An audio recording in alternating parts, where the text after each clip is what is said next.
واخيرا شرح لعبه بوم بنانا بالتفاصيل.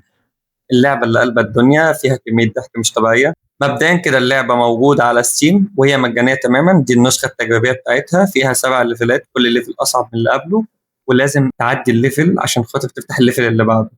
طب هي عباره عن ايه؟ عباره عن ان انتوا 3 اشخاص معاكم قنبله. القنبله دي هتنفجر فيكم خلال دقيقه ونص او دقيقتين على حسب الليفل. انتوا خلال الوقت ده لازم تحلوا اللغز او الالغاز اللي موجوده قبل ما الوقت يخلص، وما ينفعش تغلطوا 3 غلطات او تقطعوا سلك بالغلط لانها هتنفجر فيكم برضه. طب احنا هنحل ازاي ونجيب الحل منين ونعرف السلك اللي المفروض يتقطع منين او الارقام اللي المفروض ندخلها؟ كل واحد بيكون عنده مشكله معينه. يعني في واحد اعمى، واحد اخرس، واحد اطرش. مين اللي في ايده القنبله وفي ايده ان هو يحل القنبله؟ للاسف اللي اعمى. طب هو هياخد الحلول منين؟ من الشخص اللي جنبيه اللي هو الاطرش ما بيسمعش.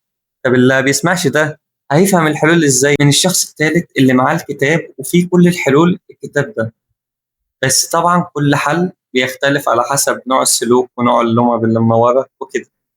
فلازم الشخص اللي هو الأطرش اللي قاعد في النص اللي شايف القنبلة يوصف كل حاجة للشخص اللي ما بيتكلمش اللي هو معاه الكتاب، واللي معاه الكتاب ده هيبدأ يديله إشارات. اللي معاه الكتاب بيكون فيه زرار في الكيبورد فيه إشارات بالصوابع، إن هو يقول له رقم معين أو إن هو يقول له لأ أو فأنت بتبدأ تسأله وهو يقول لك أو لأ، أو يبدأ يديك رقم بصوابعه.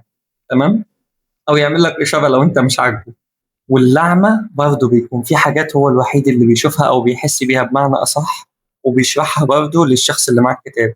فأنا اللي معايا الكتاب هبدأ آخد منكم معلومات وهقولها للشخص اللي جنبي اللي هو أطرش بالإشارات، والأطرش ده هيبدأ بقى يقول للشخص الأعمى الحلول، وهيقول له يتحرك إزاي ويضغط على إيه ويقطع أنهي سلك وهكذا. بس كده هو ده شرح اللعبة باختصار. مش عايز أقول لكم الحلول بالظبط عشان خاطر هي متعة اللعبة في إن أنتوا تغلطوا وتتعلموا وتحاولوا تاني. وهنزل برضه فيديوهات للحلول بالظبط عشان الناس اللي هيقف معاها الليفل، لكن انتوا افضلوا حاولوا لحد ما تحلوها مع نفسكم.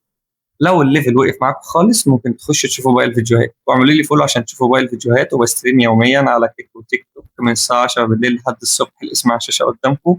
وشكرا.